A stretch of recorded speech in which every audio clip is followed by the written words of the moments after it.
ስናጣራ አንድ የባለስልጣናትና የአርቲስቶች ምሽግ የሆነ ቦታ ተገኘ።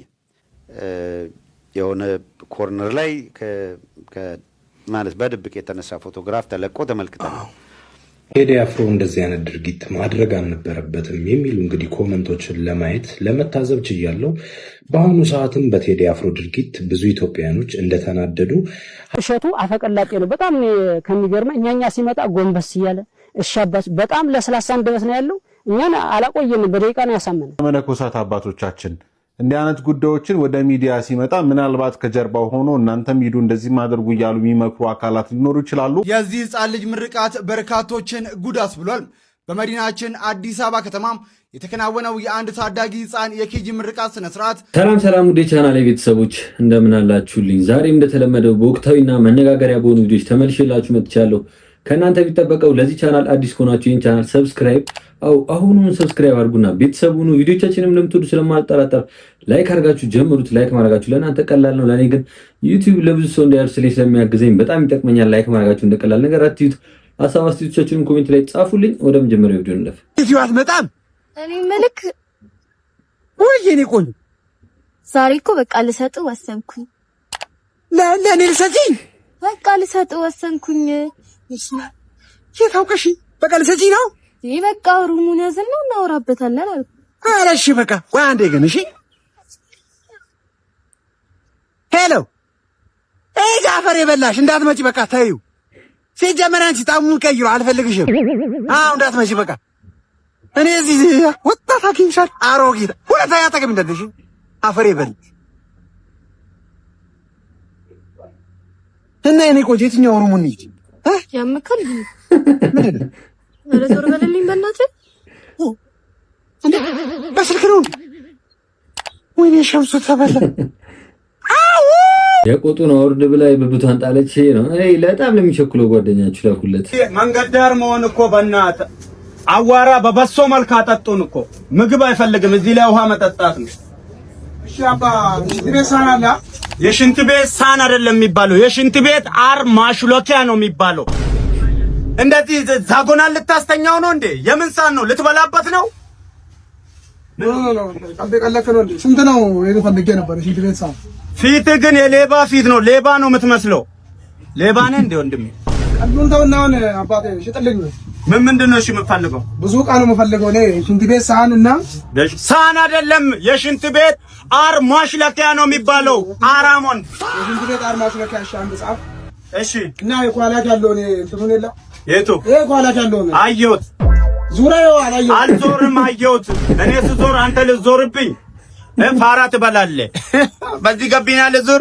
እሺ አየሁት። ይሄ የሚያንጸባርቀው ነው አይደል? ምን ሆነ ነው አባቴ? ከሱ በታች አለ። ስማ ይኸው እዚህ ጋር አለው ማለት ነው። ካሜራ ነው። አይቷል አይደለ? የሆነ ነገር አንስቼ ሮጣለሁ ብትል አውራጣትን ነው ማፈነዳልህ። እሺ ስማ፣ ይሄ ኬብል እሺ ስንት ነው? ኬብል አይደለም ስልክ መሰለህ እንደ ይሄ አር መምጠጫ ነው። ምንድነው የምጠይቀው? እኔ እኮ ፊት ላይ እኮ ባንኛለሁ እኮ። የሌባ ፊት እንደዚህ አይነ ስውር ነው ላይ ያለው እኔ። እሺ ከፈለክ ልንገርህ አንድ ነገር፣ በስምምነት የምትፈልግ ከሆነ ውጭ ያለ ዕቃ ግዛ። እንደዚህ ዙሮ ይመለሳል። ይሄን ትበላለህ። ማረቤውን ምንድነው አሁን እዚህ ቤት ውስጥ ከአር ጋር የተያዘ ነገር እንጂ አይሸጥም ማለት ነው። እኔ አልዞርም ነው በአጠቃላይ። ለአሮጊት ምናምን ለ80 ለ70 ዓመት ሰው ካልሆነ አልዞርም። ወጣት ከአንተ ጋር ልሯሯጥ ተሯርጬ መጣሁት አይበቃም። ማረቤውን እንደቹ አፍ እንደከፈትኩት ተራም ፍቅር ምነው ለአንድ ሰው ጠቅልዬው ሽጬው አልወጣም እንዴ? የት ከምዘረፍ በስፒድ እየተቀጡ አንድ ዜጋ እዚህ ጋር ተሽከርካሪዎች ቀስ ብሎ እንዲነዱ ምልክት እየሰጠ የሹፌሮች ተቆርቋሪ ተመልከቱት። ይት ቀስ በሉ እያለ ነው። ቀስ በሉ አትፍጠኑ። ታች ጋር ትራፊኮች አሉ። ይት እዚህ ጋር ትራፊኮች አሉ ታውቃላችሁ። እና እንዳይቀጡ የመጣ እዚህ ጋር ቀስ በሉ ይላል። ይት ቀስ በሉ አትፍጠኑ እያለ ነው። አሁን ከመኪና ውስጥ ነው የቀረጽኩና እዛ ጋር ራዳር የሚቀጡ ሰው ሹፌሮች አሉ። ይት እዚህ ጋር ይት እሱ እዚህ ጋር ቀስ በሉ እያለ ነው። ቀስ ተው የሹፌር ሐሳቢ። አሁን በቃ ሄደ እንዳያዩት። ይት ቀስ በላለው ቀስ ቀስ ገባ። በቃ የድርሻውን ተወጥቶ ገባ። ያው እንግዲህ ቤተሰቦች እንዳያችሁት ነው። ያው ህጋዊ ትክክለኛ ነገር አይደለም፣ ግን በቃ ምን ያክል ፖዚቲቭ ማይንድ እንዳለው ምንም አይመለከተውም እኮ ግን እንዳይቀጡ ብሎ እንደዚህ አይነት ጥሩ ልቦና ያለው ሰው ነው የጠፋው በአሁኑ ሰዓት። አይ ሙከራ ኦኬ ሪካርዲንግ ላደርግ ነው። እስቲ ብቸኝነት ሲሰማኝ አሁን አንድ መላ የመጣል መስሎኝ ነው። መጀመሪያ በሪካርዲንግ ልሞክረውና ከዛ በኋላ ላይቭ እንደዚህ ገባለሁኝ እና ከአንዳንድ ጊዜ የሚሰማኝ ብቸኝነትን ያስረሳኛል ብዬ አስቤ ቲክቶክ ላይ ላይቭ ለመግባት ከእናንተ ጋር ለመጫወት አሁን ይሄን ሪኮርዲንግ እንደ መለማመጃ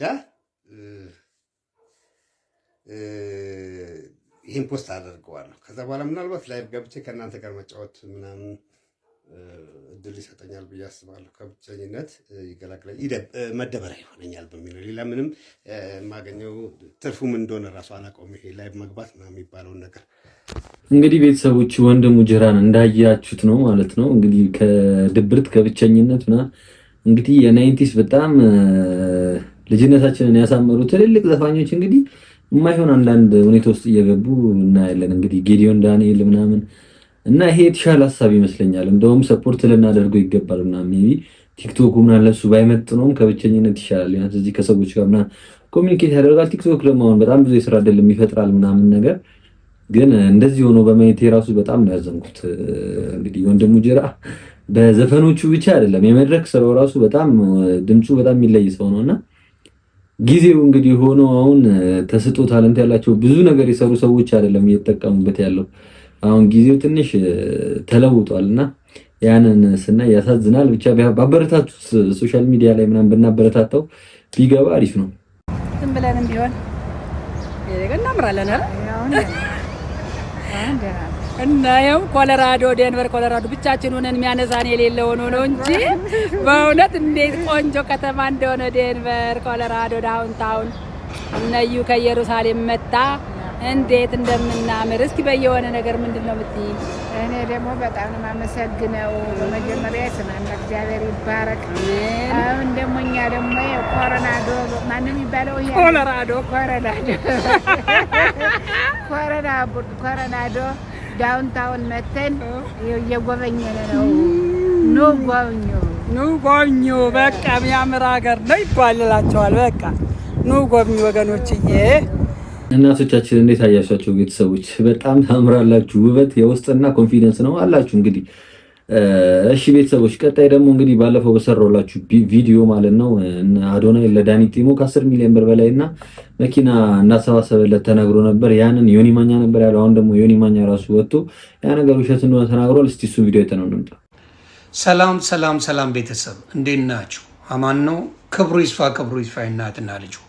በሚገርም ሁኔታ የአዶናይ ደጋፊዎች ትላንትና ነው ከትላንት ወዲያ መጥተው ፕሊስ ቆርጣችሁ አድርሱልኝ ብዬ ቪዲዮ ሰርቼ ነበረ። ምን የሚል ነው? አርቲስት በጣም ታዋቂ አርቲስት ዳኒ ፂሞ ላይ አዶናይ እኔ ፔጅ መጥተው እያንዳንዱ የአዶናይ ደጋፊ አብዛኛዎቹ መጥተው አዶናይ የሰራው መልካም ነገር አላሳየም ወይ እንዴት አትናገርም በሚል ኮመንት ላይ ብዙ ጽፈውልኝ ይሄ ነገር ምንድን ነው ስላቸው አዶናይ ለአርቲስት ዳኒ ፂሞ ትልቅ ነገር ሰራለት፣ መኪና አሸለመው፣ እንደገና ደግሞ የ10 ሚሊዮን ብር ድጋፍ አስደረገለት ብለው በጣም እኔ ቤት ላይም ሌላ ፔጅ ላይም እያስለጠፉ ሲያስጨውለት ሲያስጨበጭቡለት ነበር። አዶናይ ጥሩ ልጅ ነው፣ መልካም ልጅ ነው፣ ብዙ ነገሮችን እንደዛ ይሰራል። ግን በአርቲስት ዳኒ ፂሞ ላይ ምንም የተሳተፈው ነገር የለም፣ ምንም የሚያደርገው ነገር የለም። ከዛ ውስጥ ያሉ ሰዎች ዮኒ ምንድነው ይሄ ነገር እኮ ውሸት ነው፣ ምንም ያደረገው ነገር የለም፣ አዶናይ የፖሰተው ነገር የለም፣ ምንም ያለው ነገር የለም። ስለዚህ ይሄ ነገርም ፕሊስ ወንድማችን አርቲስት ዳኒ እንዳይረዳ የሚደረግ ሴራ ነው የሚመስለው። ስለዚህ ዮኒ ማኛ በዚህ ጉዳይ ላይ ፕሊስ አስተካክል ብለውኛል። በጣም ይቅርታ። እኔም ፕሊስ አንድን ሰው ልትወዱ ትችላላችሁ፣ ልታደንቁ ትችላላችሁ። ያልሰራውን ነገር ግን ሰርቷል ብላችሁ ያዙ ይልቀቁኝ ማለት ትክክልም አይደለም፣ ውሸትም ነው። ስለዚህ አዶናይ መልካም የሚሰራ ልጅ ቢሆንም በወንድማችን በአርቲስት ዳኒ ፂሞ ላይ ምንም ያደረገው አስተዋጽኦ እንደሌለ ልነግራችሁ ፈልጌ ነው። ስለዚህ እንደኔ አይነት ስህተት እንዳትሳሳቱ ሌሎቻችሁ የእሱ አድናቂዎችም ወዳጆችም ዝም ብሎ ቲክታክ ወሬ ሳይሆን በቁም ነገር ነገሮችን ብታደርጉ ጥሩ ነው። ስሙም እንዳይበላሽ ለአዶናይ ስሙም እንዳይበላሽ ይጠቅመዋል። ስለዚህ ይህን አጋጣሚ ካገኘ በአንተ ስም ነገሮች ሊስተጓጉሉ ስለሚችሉ አዶናይ ከቻልክ ይህን አርቲስት ዳኒ የታወቀ አርቲስት ደራሲም ነው አርቲስትም ነው። ስለዚህ አግኝተህ በዚህ ጉዳይ ላይ በሱ የተነሳ የሚረዱ ነገሮች ባዶ ስለገቡ እንዲስተካከል ብታደርግ መልካም ነው እላለሁ። ሌሎቻችሁም እግዚአብሔር ይስጣችሁ ይህን ለነገራችሁኝ። እኔም በኔ በኩል በጣም ይቅርታ። ያው እንግዲህ ቤተሰቦች ዮኒ ማኛ የተናገረው እንደሰማችሁት ነው። እኔም በባለፈው አቅርቤላችሁ ነበረ። አዶናይ ምንም የለቀቀው ነገር የለም። ዮኒ ማኛ ግን እንደዚህ ብሏል እና መረጃ ስለሚደርሰው የእውነት ሊሆን ይችላል ብያችሁ ነበረ። ራሱ አሁን ዮኒ ማኛ ወጥቶ እንግዲህ ባለፈው የተናገረው ነገር መኪና መሆን 10 ሚሊዮን ብር የውሸት እንደሆነ ተናግሯል ማለት ነው። እንደዚህ አይነት መረጃዎች ደግሞ ትክክለኛ እንዳይረዳ ስለሚያደርጉት በሰዓቱ ደግሞ ትክክለኛ ውሸት መሆኑን መናገር በራሱ አንድ ትልቅ ነገር ነው። አዶናይን እንግዲህ አግኝቶታል፣ የምናውቀው ነገር ነው እና ቻሌንጅ ቢያስጀምርለት እንግዲህ እንዲረዳ ብናደርገው አሪፍ ነው። የዳኒ ፂሞን ጉዳይ እንግዲህ አሁንም እንቀጥልበት እንዳንተው ለማለት ነው። እሺ ቤተሰቦች፣ በቀጣይ ደግሞ ከቴዲ አፍሮ ጋር በተገናኘ እስቲ ቅሬታ ያስነሳ ቪዲዮ አለ። እሱ ቪዲዮ የተነምንተ ቴዲ አፍሮ እንደዚህ አይነት ድርጊት ማድረግ አልነበረበትም የሚሉ እንግዲህ ኮመንቶችን ለማየት ለመታዘብ ችያለሁ። በአሁኑ ሰዓትም በቴዲ አፍሮ ድርጊት ብዙ ኢትዮጵያውያኖች እንደተናደዱ ሀሳብ አስተያየት እየሰጡበት ነው የሚገኘው። እናንተስ ምን ትላላችሁ? የቴዲ አፍሮን ድርጊት እንዴት አያችሁት? ልክ ነው ወይስ ልክ አይደለም? በማለት ይህን ቪዲዮ እንግዲህ እናንተን በቀጥታ እንድትነጋገሩበት ይህን ቪዲዮ ሰርቻለሁ። ቴዲ አፍሮ እንግዲህ በቀድሞ ማናጀሩ አዲስ ገሰሰ ቀብር ስነስርዓት ላይ በስላሴ ካቴድራል ቅጥር ግቢ ውስጥ ከ7 በማያንሱ ቦዲጋርዶች ታጅቦ የእምነት ተቋም ውስጥ ተገኝቷል ማለት ነው። አብዛኛው ኢትዮጵያውያኖች ደግሞ ያስቆጣው ነገር አይደለም የግለሰብ ጠባቂ ይቅርና የህግ አካላት ራሱ በእንደዚህ አይነት መንገድ የእምነት ተቋም ውስጥ የቤተ ክርስቲያን ቅጥር ግቢ ውስጥ አይገኙም። ቴዲ አፍሮ እንደዚህ አይነቱንስ ነገር እንዴት ተዳፈረ በማለት ብዙዎች እየተቃወሙ እያወገዙ ነው የሚገኙት። ቴዲ አፍሮ ዳስጣል የሚለውን አልበሙን ከለቀቀ በኋላ ለመጀመሪያ ጊዜ ነው በምታዩት መልኩ ወደ ካሜራ ብቅ ብሎ እንደዚህ መነጋገሪያ የሆነው። እናንተስ ምን ትላላችሁ? ድርጊቱን ታወግዛላችሁ ወይስ ትክክል እንደዚህ ማድረግ ነበረበት ብላችሁ ታምናላችሁ? እስኪ ተነጋገሩበት። እንግዲህ ቤተሰቦች እንደሰማችሁት ነው። ከቴዲ አፍሮ ጋር በተገናኘ የራሳችሁን ሀሳብ ትሰጡበታላችሁ። ግን ምን ቅሬታ የሚያስነሳ ነገር እንዳለ አልገባኝም። ቴዲ አፍሮን የሚያክል ሰው በጋርድ አትንቀሳቀስ ማለት በጣም ከባድ ነው። ጋርዶቹ ቤተክርስቲያን ለምን ይገባሉ? ምን ችግር አለው ቢገቡ? የታጠቁት መሳሪያ ምናምን ነገር የለም። እነሱም ሰዎች ናቸው። እንደውም ኦርቶዶክስ ሊሆኑ ይችላሉ። መሳሪያም ሊኖርባቸው ይችላል። ለቅሶንም መድረስ ሊኖርባቸው ይችላል። እንግዲህ አዲስ ገሰሰ በጣም በተለያዩ ስራዎቹ የምናውቀው በጣም ታላቅ ሰው ነው። እንደውም ሶሻል ሚዲያ ላይ ምናምን ብዙም ስለማይወራለት ምናምን ብዙ አናውቀውም እንጂ በጣም ብዙ ትምህርት ቤቶችን እንዲከፈቱ ምክንያት ሆኗል። ጂጂ ሹባምባውን እንግዲህ የመጀመሪያ ስራዋን እንድትሰራ እንድትተዋወቅ በጣም ትልቅ አስተዋጽኦ ያደረገ በጣም ትልቅ ሰው ነው ምናምን ነገር። የቴዲ አፍሮም የቀድሞ ማናጀሩ ነበረ ምናምን። ቴዲ አፍሮ በዛ ላይ የቀብር ስነስርዓት ላይ ሲገኝ እንግዲህ ከጋርዶቹ ጋር መሄዱ ምን ጥፋት እንደሆነ ቤተክርስቲያን ከጋርዶቹ ጋር መግባቱ ጥፋት መሆን አለምን ይህ ጥፋት አለበት ብዬ አላስብም። የእናንተን ሀሳብ እስቲ ኮሜንት ላይ ጻፉልኝ። የዚህ ህፃን ልጅ ምርቃት በርካቶችን ጉድ አስብሏል። በመዲናችን አዲስ አበባ ከተማም የተከናወነው የአንድ ታዳጊ ህፃን የኬጂ ምርቃት ስነስርዓት በማህበራዊ ሚዲያ ላይ ከፍተኛ መነጋገሪያ ሆኗል። ከላይ በምስሉ ላይ እንደምትመለከቱት ህፃኑ የመመረቂያ ጋውን ለብሶም በቅንጡ መኪና በላይኛው መስኮት በኩል ብቅ ብሎ የሚታይ ሲሆን ክስተቱን ይበልጥ አነጋጋሪ ያደረገው ነገር ደግሞ ልክ እንደ ሰርግ በክብር የተሰለፉና በአበቦች ያጌጡ በርካታ ቪኤትና በፕራዶ መኪናዎች መታጀቡ ነው። ስለዚህ ጉዳይ ምን ሀሳብ አላችሁ? ሀሳባችሁን ኮሜንት ላይ ጻፉልን። እንግዲህ ቤተሰቦች እንደሰማችሁት ነው። ይሄንን መረጃ በጣም ሶሻል ሚዲያ ላይ ትልልቅ ፎሎወር ያላቸው ሳይቀሩ እየዘገቡት ይገኛሉ። ግን ይሄ ትክክለኛ መረጃ አይደለም። ኤአይ ነው። ኤአይ የሰራው ፎቶ ነው ማለት ነው እንደዚህ እየተዘዋወረ የሚገኘው እና በጣም ደግሞ እንደዚህ አይነት ነገር አሳሳቢ የሚያደርገው ትልልቅ ፎሎወር ያላቸው ሳይቀሩ እንኳን ትክክለኛነቱ ሳያጣሩ መልቀቃቸው በጣም የኤአይን አሳሳቢነት የሚያሳይ ነገር ነው። እንደዚህ አይነት ነገሮችን አጣርተን አሁን ይሄ ሜቢ ከባድ ነገር ላይ ይችላል፣ ግን በጣም ብዙ ከባባድ ነገሮችን በኤአይ መፍጠር ስለሚቻል መረጃው የምታሰራጩ ሰዎች ደግሞ ትክክለኛነቱን እባካችሁ በደንብ አጣርታችሁ ለሰው ለማድረስ ሞክሩ ለማለት ፈልጋለሁ። ቀጣይ ደግሞ ቤተሰቦች እንግዲህ ሰሞኑን ከእሸቱ ጋር በተገናኘ የተለያየ በሰጣ ገባ ውስጥ ገብተው ነበረ ገዳም ሄዶ በሰራው ቪዲዮ ማለት ነው። እንግዲህ ከዛም በኋላ አባቶች መጥተው ይቅርታ ተጠያይቀው ምናምን የተፈታ ጉዳይ ነበር። ግን ሌላ አባት መጥተው እንግዲህ ድጋሚ የእሸቱን ስራ አውግዘዋሉ ማለት ነው። ቪዲዮን እንየውና እስቲ ቀጣይ ደግሞ ሌላ ቪዲዮችን እናያለን። ለሸቱ መለሰ ስመ ክርስትና ወልደ ገብርኤል በዋልባ እንዳልሻ ቅድስት ኪዳነ ምህረት ዘተስፋ ሐዋርያት አንድነት ገዳምና በገዳሙ ስም በተሰበሰበው ማህበረ መነኮሳት ስም የምናስተላልፍልህ የክፉ ስራ ውጤት ምን አገኘህ ልጃችን? እግዚአብሔር አምላክ ፈቅዶ እመቤታችን ወዳ ወደዚህ የተባረከና የተቀደሰ ቦታ መጥተህ ነበር።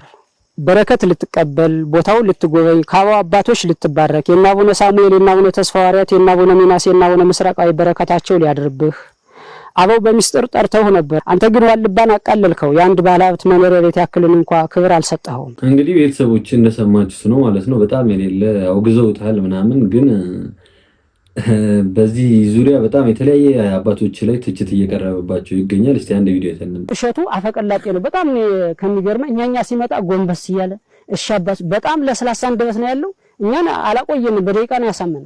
እንደዚህ አርጌ ምንድነው ያለን ፕሮጀክት ልሰራላችሁ የሆነ እቅድ ምናምን በቃ አቅዳ ሁለት መልእክታቶችን አሉኝ በዚህ ቪዲዮ ላይ። ቪዲዮ ላይክ እና ኮፒ ሊንክ ያደረጋችሁ አዳምጡኝ። የመጀመሪያ መልእክቴ ለእግረኛው ሚዲያ ባለቤት ለጋዜጠኛ ተክለ ሃይማኖት አዳነ ነው። ተክልዬ በጣም የቤተክርስቲያኒቷ እንደምትወዳት በደንብ ይገባኛል። እንደዚህ አይነት ጉዳዮች ግን ቢበቃህ ጥሩ ይመስለኛል። አጀንዳዎችን ወደዚህ እያመጡ አንደኛ አንተም ነገ የምትጸጸትበት ጉዳይ፣ ሁለተኛም ነገር ደግሞ የማይረባ ረብ የሌለው ነገርን ቢቆም ይሄ ነገር ጥሩ ይመስለኛል። ሁለተኛ ለመነኮሳት አባቶቻችን እንዲህ አይነት ጉዳዮችን ወደ ሚዲያ ሲመጣ ምናልባት ከጀርባው ሆኖ እናንተም ሂዱ እንደዚህ ማድረጉ እያሉ የሚመክሩ አካላት ሊኖሩ ይችላሉ። ግን ይሄ ነገር ቢበቃ አይሻልም ወይ? የምንኩስናስ ግብሩ እንዲህ ነው ወይ? ልጅ ነው እሸቱ፣ የቤተክርስቲያኒቷ ልጅ፣ ያውም ደግሞ በጣም ብዙ መልካምና በጎ ምግባራትን የሚሰራ የቤተክርስቲያኒቷ ልጅ ነው። ካጠፋ ጠርታችሁ ይሄ ነገር መስተካከል አለበት ብላችሁ በራሱ ሚዲያ እንዲያርም ማድረግ አይቻልም ወይ? አንድም ደግሞ ልጁ ጥፋት ከሆነ ያንን ደግሞ ለሰራበትን ቪዲዮዎችን በጣም አብራርቶ በዛ ላይም ደግሞ ይቅርታ ጠይቆ መነኮሳቱም በቤቱ ድረስ ተገኝተው በዛ ጉዳይ ላይ ተነጋግሮ የተፈታ ጉዳይስ አይደለም ወይ?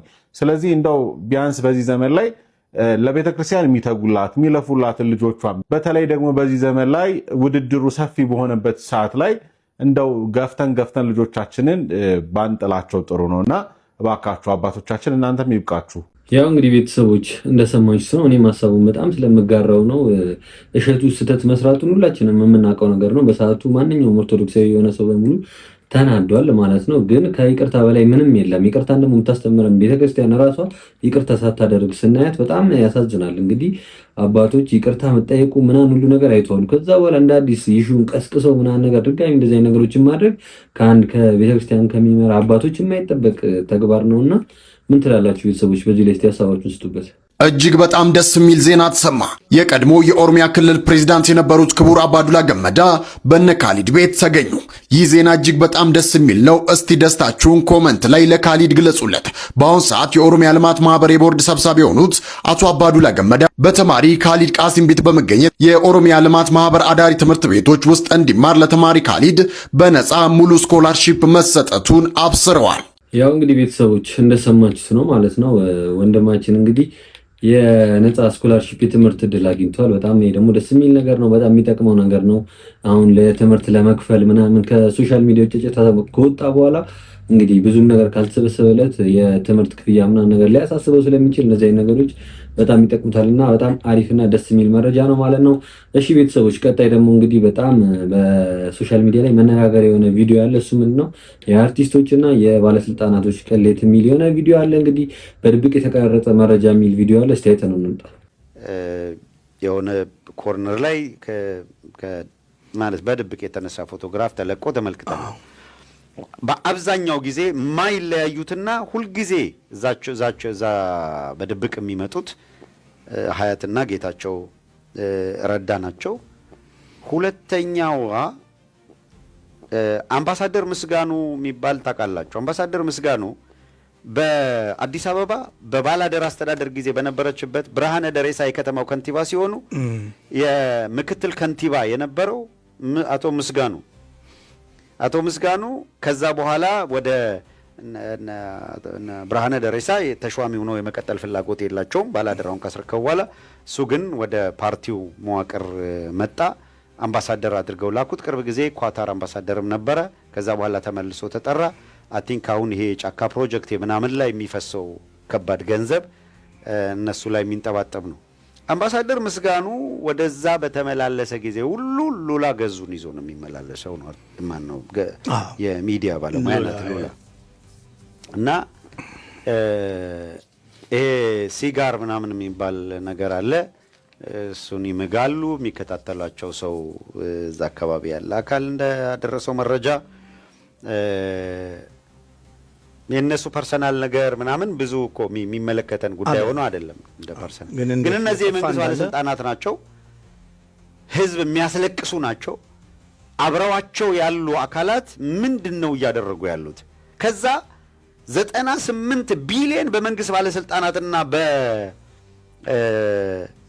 በአርቲስቶች ወዘተረፈ በጋራ ባክኗል ከተባለ በኋላ በቃ ዝምጭጭ ነው ያለው እኛ ዝምጭጭ ሳንል ዱካዎች ያፈላለግን ነው አሁን ከገንዘቡ ጋር ቀጥታ ግንኙነት አላቸው የላቸውም የሚል ነገር አይደለም እያነሳን ያለ ነው ገንዘብ ጠፍቷል የሀገር ሀብት ተመዝብሯል የትኛው ባለስልጣን ከማርጋ ይገናኛል የሚለውን ነገር ደግሞ ስናጣራ ያገኘነው መረጃ የሚያሳየን እነዚህን አካላት ያው እንግዲህ ቤተሰቦች እንደሰማች ነው ማለት ነው በድብቅ የተቀረጸ ቪዲዮ አለ የተለያዩ መረጃዎች አሉ ያው የወጣው ደግሞ ሉላ ገዙ እንዲሁም ሳያስ ደምሴና ትልልቅ ባለስልጣናት እንደ ጌታቸው ረዳ ምናምን አይነት ትልልቅ ባለስልጣናቶች የሚገናኙበት አንዳንድ ሆቴሎችና የሚያደርጉትን አንዳንድ ነገር ነው የተናገሩት ማለት ነው እና የሚገናኙበትን ህንጻ ደግሞ የትልቅ ባለስልጣን እንደሆነ ተናግሯል እስቲ እሱንም ቪዲዮ ታዩን ስናጣራ አንድ የባለስልጣናትና የአርቲስቶች ምሽግ የሆነ ቦታ ተገኘ ይሄ ቢልዲንግ ነው ይሄ ህንጻ ከቦሌ አካባቢ ነው ደሳለኝ አካባቢ ደሳለኝ ከመድረሳችሁ በፊት የምታገኙት ነው ያው ብዙ ሳይውቀዋል የታከለውማ ህንጻ እየተባለ ነው የሚታወቀው ባለቤቱ ታከለውማ ነው ግን ታከለውማ ቀጥታ ይሄንን ቢልዲንግ የታከለ እንዳይባል ሌላ ሰው የዚህ ባለቤት እንደሆነ ተደርጎ እንዲቀመጥ የተደረገ ሰው አለ አቶ በቀለ አሬና የሚባሉ ሰው ናቸው ያው እንግዲህ ቤተሰቦች እንደሰማችሁ ነው ማለት ነው ከነ መገናኛቸው ከሆነ ህንጻ ሬስቶራንት ውስጡ አለ ብለዋል እንግዲህ ህንጻው እንግዲህ የታከለው ማን ነው ተብሏል ግን የሱ እንደሆነ እንዳይታወቅ በእንትኑ ባለቤትነቱ ይዞታው በሌላ ስም ነው የሚገኘው ተብሏል ማለት ነው ግን ያው መረጃው ምን ያክል ተአማኝ ነው የሚለውን ነገር ለማመን ይከብዳል የራሳችሁን ሐሳብ ኮሜንት ላይ ጻፉልኝ እንደኔ ግን እንደዚህ አይነት ነገሮችን በቀላሉ ለማመን ይከብደኛል ምንም አይነት የምስል ማስረጃም የለም የቪዲዮ ማስረጃም የለም በድብቅ የተቀረጸ የተባለውንም ነገር አልለጠፉልንም ስለዚህ እነዚህ አይነት ነገሮችን ለማመን ይከብዳል የራሳችሁን ሐሳብ እስቲ ኮሜንት ላይ ጻፉልኝ እሱ ሲርበው ይረባሃል ምግብ ላይ እንኳን ሳይረባኝ ስለምንበላ ምግብ ላይ ሁለት ናችሁ ምግብ ላይ ስሜት ላይ እንዳልከው የሆነ ነገር አለው በቃ የሆነ አንድ አይነት ህልም ሳይታችሁ ታውቃላችሁ ህልም እንዲህ አሁን አላስታውስም እንጂ ተባብለን እናውቃለን የሆነ ቀን ኧረ ተው ስለዚህ አንተ የጀመርከውን ህልም እሱ ጨርሷል እና ስትነግረው እንዴ ይሄማ የኔ ህልም ነው ብሎ ያውቃል ምን እንደሆነ ግን ህልም እንደዚሁም ትዝ አይልም እንኳን ቆይቶ ግን የሆነ ነገር ተባብለናል ትዝ ይለኛል ስለዚህ ቴዎድሮስ ታደሰንም ህልም ለምን እንደገና ሪሚክስ ያለ ሊስቲያዝ ዛሬ ደግሞ ስለ ሴቶች ነው የምናወራው 5 አይነት ሴቶች አሉ ስለነሱ ነው የምነግራችሁ አንደኛ እቺኛዋ ሴት ማለት ነው አልጋዋ ውስጥ ተኝታ ነው የምትውለው በቃ ምንም ነገር አይመለከታትም ዓለም ተገለባበጠ ጦርነት ተነሳ መንግስት ተቀየረ ምንም ነገር አያገባትም በቃ አልጋ ውስጥ ቀኑን ሙሉ ስተኛ ትውላለች ስልኳ ላይ ስክሮል እያደረገች ነው የምትውለው ወንድም እንዲያወራት አትፈልግም የወንድ ቴክስት ማትመልስም ሴትም እንዲያወራት አትፈልግም ብዙ ጓደኛ የላት ጠባብ ሰርክል ነው ያላት ግባን ትበላለች ብርድ ልብሷን ተጠቅልላ ለጥ ነው በቃ በጣም ደስተኛም አይደለችም በጣም ሀዘንተኛም አይደለችም እንደዚህ ኖርማል ነች በቃ ምንም ነገር አይመለከታትም በቃ ሁለተኛ ይቺኛዋ ጮሎሌ ለለች ጮሎሌ ነች በቃ መቶ ወንድ ነው የምታሳድደው በጣም ብልጥ ነች በቃ ድመትን ዶሮ ነው ብላ ነው የምትሸጥልህ አንተ ምንም በቃ አታውቅም በቃ እንደተመተተበት ሰው አጥባ ካረገች በኋላ ነው በቃ የምትነቀው ስትል ማለት ነው የለህም ይኖ በቃ ለካ ባዶውን በቃ የሆነ ተዘርፈሻል ጀለስ እና በቃ ራስ ወዳድ ነች በፕላን ነው የምትንቀሳቀሰው ምንም አድርጋ አንተ አታጃጅላትም እሷ እያጃጃለች ነው የምትኖረው ያው የሆነ ቀን ትነቃባታለህ ከዛ በራስ ላጥ ትላለህ እንጂ በቃ እሷ እያቦጠቦጠች ነው የምትኖረው በቃ ኦርጋናይዝድ የነበረውን ህይወትህን ዲስኦርጋናይዝድ ነው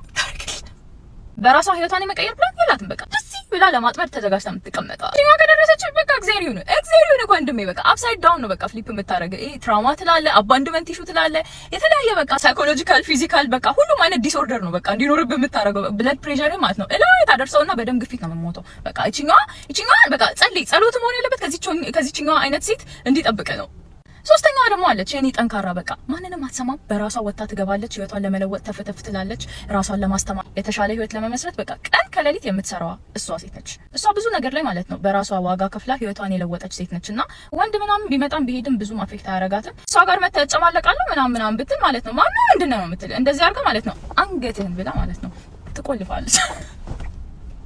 ብቻ እችኛዋ በጣም ጠንካራ ነች ልላችሁ ፈልጌ ነው። ህይወት ራሱ ቀጥቅጦ ሰርቷታልና ብዙ ነገር በህይወቷ ያሳለፈች ከህይወት የተማረች ማቹርድ ነች በጣም። ይሄ አለ ይሄኛው አለ እሷ ጋር እና እሷ ጋር መንዘላዘል ምናምን አትችልም። በቃ ሰጥ ለጥ ቀጥ ብላ ነው የምትኖረው። በቃ እሷን ካገኘ እንደው እድለኛ ነው በጣም ማለት ነው። ሀብታም ነው የምትሆነው፣ ሀብታም ነው የምታረግክ። የምታስበው መለወጥን ማደግ ምናምን ስለምታስብ ማለት ነው። እሷ ጠጋ ብል እንደውም እሷ ትሻልካለች። አሁን በዚህ ዘመን በተለይ እነሱ ናቸው የሚያዋጡት። አራተኛዋ በጣም የዋሃ ያቺኛዋ በቃ እንደ እናት አክት የምታረገው ጓደኛቸው አለች አይደለ? ሴቶች እሷ ሴት ነች በቃ እንደ እናት ነው የሚያረጋት። የሆነ አሮጊት ውጣለች፣ የዋህ ነች በቃ ለሁሉም አዛኝ ነች በቃ እኔን እናቴ እኔ ልደፋ እኔ እንደዚህ ልሁን በቃ ምናምን ምትል በቃ ስብስብ ምትል ሴት አለች አይደለ? ለሁሉም ሰው እንደዛ ነች በቃ። እና እቺኛዋ በቃ በጣም ከትህትናዋ የተነሳ ስትናገር ራሱ ረጋ ብላ ነው በቃ የሆነ እርጋታ አለ ውስጧ ማለት ነው። በቃ እርግጥ ያለች ሴት ነች። እንዲሁ ስታዩት በቃ ምስኪን ነች በቃ የምታሳዝን አይነት በቃ በጣም የምታሳዝነው ያቺ ሴት አለች አይደለ? እሷ ሴት ነች። አምስተኛዋ ደግሞ ቫይብ ነች በቃ እሷ ያለችበት ሁሉ ደስታ ነው፣ ፌሽታ ነው፣ በቃ መሳቅ ነው፣ መጫወት ነው። ዲፕሬሽን ምናምን ያምራል። እሷ በህይወት ውስጥ ካለች ምንም በቃ ዲፕሬሽን የለም በቃ ያምራል። በቃ ዲፕሬስድ መሆን በትንሽ ነገር ትደሰታለች፣ በትንሽ ነገር መሳቅ ነው። ሰው ትወዳለች፣ ጌት ቱጌዘር ትወዳለች፣ ከሰው ጋር መገናኘት ትወዳለች። በቃ ሁሉ ነገር ያስደስታታል። በቃ ኤክሳይትድ ነች ለሁሉም ነገር። እኛ ሴት በቃ እብደቷ ነው ውበቷ። በቃ በጣም ደስ የሚል መንቀልቀል አለ አይደለ? በቃ ደስ የሚል መንቀልቀል ደግሞ ቆንጆች ናቸው። ታሪክን የምታሳምርልህ በቃ እያንዳንዱ ቀን ቆንጆ እንዲሆን፣ በደስታ የተሞላ እንዲሆን፣ በፌሽታ የተሞላ እንዲሆን የምታደርገው የምታደምቀው ድምቀት ቅመም የሆነችዋ ሴት አለቻ። እሷ ሴት ነች። እቺ ያንተ ሚስት የትኛዋ ሴት ነች? ከስር ኮሜንት አድርጉ። እናንተም ደግሞ ሴቶችዬ የትኛዋን ሴት ነው የምትወክሉት? ከስር ኮሜንት አድርጉልኝ። ወዳቻለሁ። እስቲ ቤተሰቦች ሴቶች የትኛው ባህሪ ነው ያላችሁ? ወንዶች ደግሞ የምትፈልጉትን ሴት ባህሪ ቁጥሩን ኮሜንት ላይ ጻፉልን። የኔ እንግዲህ 3 ቁጥሯ ብትደርሰኝ በጣም ነው ደስ የሚለኝ። የብዙዎቻችን ምርጫ ይመስለኛል። ለማንኛውም ውድ የቻናሌ ቤተሰቦች ለዛሬ ይዤላችሁ የመጣችሁ ቪዲዮዎች እነዚህ ነበሩ። ቁም ነገር ነጭብጣችሁባቸው አልጠራጠርም። ለዚህ ቤተሰብ አዲስ ሆናችሁ እስካሁን ሰብስክራይብ ካላደረጋችሁ አሁኑን ሰብስክራይብ በማድረግ ቤተሰቡን ቪዲዮአችንን ላይክ አድርጉት። ሀሳብ አስተያየቶቻችሁን መስጠት እንዳትረሱ። በቀጣይ በተለያዩ ቪዲዮዎች ተመልሼላችሁ እመጣለሁ። እስከዛው ድረስ ይመቻችሁ። ባይ